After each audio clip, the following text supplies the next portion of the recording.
arrived at the museum this morning, I found this package waiting for me.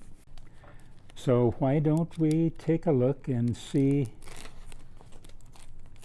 what's in it? Obviously very well sealed.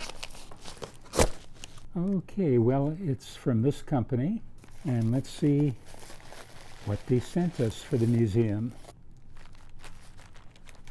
Number 1, number 2, and numbers 3, 4, and 5. These are for an exhibit that we're going to be putting together on prosthetic devices. Beautiful replicas, and you can even see they have even the blood vessels show through here. And we have to really thank them for donating these. These can take months to make.